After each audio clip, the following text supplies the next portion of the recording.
Nessa quinta-feira, eu quero saudar a todos com a paz do Senhor. Nós queremos dar sequência em nosso estudo bíblico teológico. Esta semana nós estamos estudando a martiologia, a doutrina do pecado.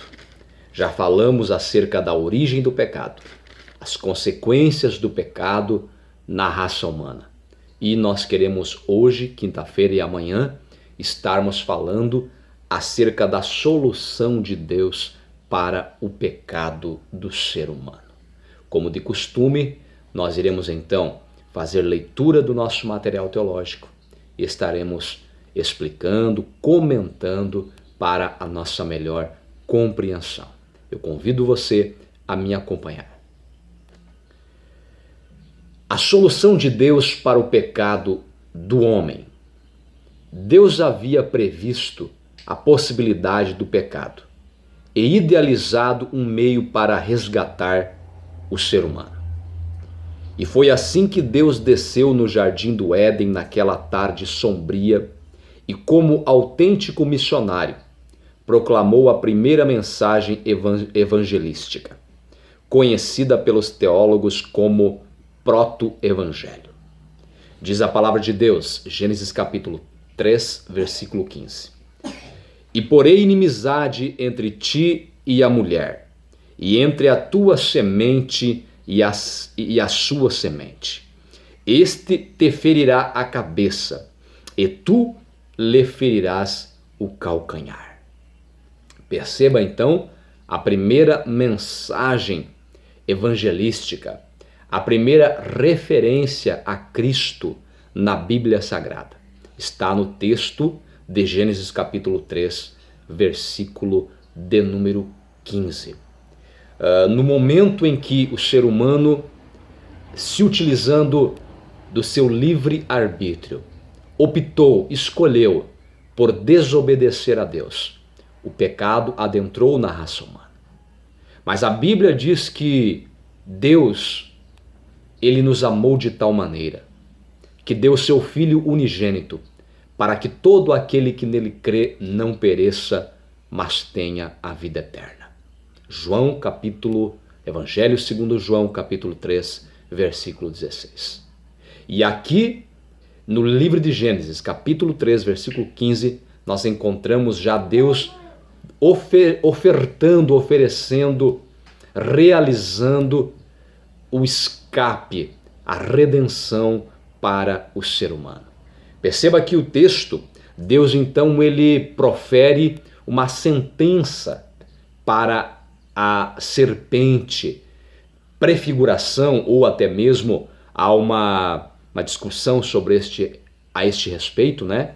Se a serpente ali no Jardim do Éden foi uma prefiguração de Satanás ou literalmente uma incorporação. Satanás teria incorporado na serpente. A questão aqui não é nós discutirmos a esse respeito, mas o fato é que Deus se referindo, aplicando uma sentença sobre Satanás, Deus diz assim: e porém inimizade entre ti e a mulher, e entre a tua semente e a sua semente. Está se referindo à semente da mulher, Cristo, porque nós sabemos que Cristo nasceria de mulher, a saber, da Virgem Maria. E diz a palavra do Senhor ainda: esta te ferirá a cabeça, ou seja, esta semente que nascerá da mulher, a semente da mulher, Cristo, te ferirá a cabeça, e tu lhe ferirás o calcanhar. Então veja, já Deus, ainda que o ser humano por livre e espontânea vontade escolheu desobedecer a Deus, escolheu abraçar o pecado, escolheu se tornar escravo do pecado, mas o amor de Deus é tão grande que Deus já no ato do pecado, Deus já entra com a sua providência para resgatar o ser humano dos laços da morte e do pecado. Continuando.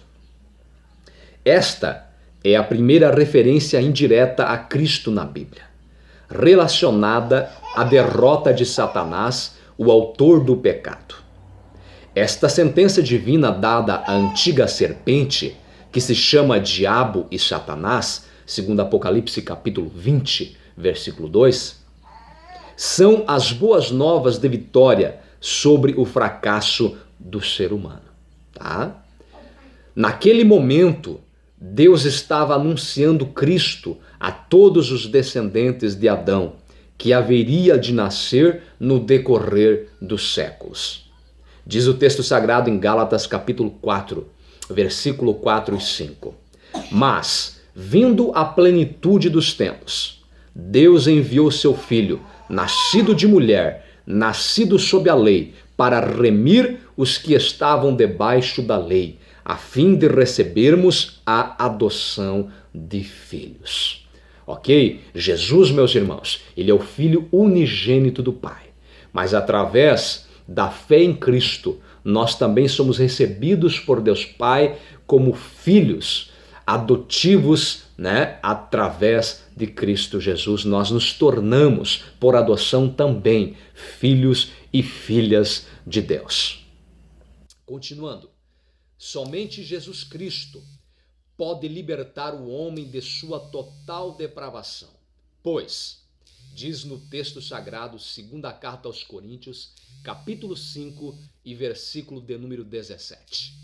Assim que, se alguém está em Cristo, nova criatura é. As coisas velhas já passaram, eis que tudo se fez novo.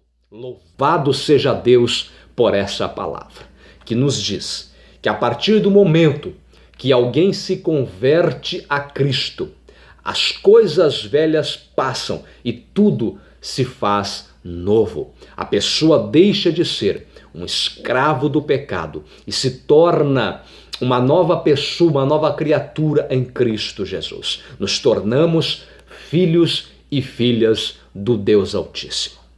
Para finalizar, meus irmãos, entretanto, apesar de receber uma nova natureza, o cristão ainda continua com a sua antiga natureza pecaminosa, porém controlada pelo Espírito Santo. Veja só, que apesar de recebermos uma nova natureza, isto não significa que nos tornamos perfeitos, não significa que não pecamos mais, não. A velha natureza, ela ainda continua em nós. Porém, esta velha natureza, ela é subjugada pela nova natureza. À medida que eu e você, como cristãos, alimentamos a nossa vida espiritual diariamente, buscando a face do Senhor, através de uma vida diária de oração, de estudo da sua palavra e, acima de tudo, de viver o cristianismo, viver o evangelho, viver o que Cristo e os apóstolos e os profetas nos ensinaram. Amém? Tanto isto é verdade que na carta aos Romanos, capítulo 8, do versículo 13 ao 16, perceba o que o apóstolo Paulo nos diz. Porque se viverdes segundo a carne, segundo a velha natureza, entenda. Porque se viverdes segundo a carne, morrereis, mas se pelo Espírito mortificardes as obras do corpo, vivereis, ou seja, subjugar a velha natureza pecaminosa. A partir do momento que nós, buscando a face do Senhor, procurando viver a palavra do Senhor, procurando viver uma vida de acordo com os princípios da palavra do Senhor, nós subjugarmos a velha natureza, se nós procedermos dessa forma, nós viveremos. Versículo 14. Porque todos os que são guiados pelo Espírito de Deus, esses são filhos de Deus. Então perceba que somente aquele que se permite, se dedica para ser guiado pelo Espírito de Deus é filho de Deus, é filha de Deus. Versículo de número 15. Porque não recebestes o espírito de escravidão, para outra vez estardes em temor, mas recebestes o espírito de adoção de filhos, pelo qual clamamos, Abba, Pai. Versículo 16. O mesmo Espírito, Espírito Santo, o mesmo Espírito testifica com o nosso espírito, o espírito do homem, do espírito da mulher, que somos filhos de Deus. Amém? Então, meus irmãos, para finalizarmos, né? O apóstolo Paulo nos ensina que quando eu e você nos dedicamos, nos esforçamos, procuramos viver uma vida em santificação, meditando nas Sagradas Escrituras, estudando a Bíblia Sagrada, reservando um período do nosso dia para buscarmos ao Senhor em oração. E nos esforçamos para viver segundo os princípios da palavra de Deus, segundo os ensinamentos dos profetas, os ensinamentos dos apóstolos e, sobretudo, os ensinamentos do Senhor Jesus Cristo. Nós procedendo desta forma, nós subjugamos a nossa velha natureza. Nós não permitimos que a nossa velha natureza venha nos dominar, venha a subjugar a nossa vida, a nossa nova vida em Cristo Jesus. Mas procedendo desta forma, o Espírito de Deus testifica com o nosso espírito que nós somos filhos de Deus. E nós, assim procedendo, vivemos em novidade de vida. Louvado seja Deus por esta verdade bíblica. Meus irmãos, amanhã nós estaremos dando continuidade e finalizando esta parte, da operação, a solução de Deus para o pecado do ser humano. Então amanhã nós estaremos finalizando a martiologia, certo?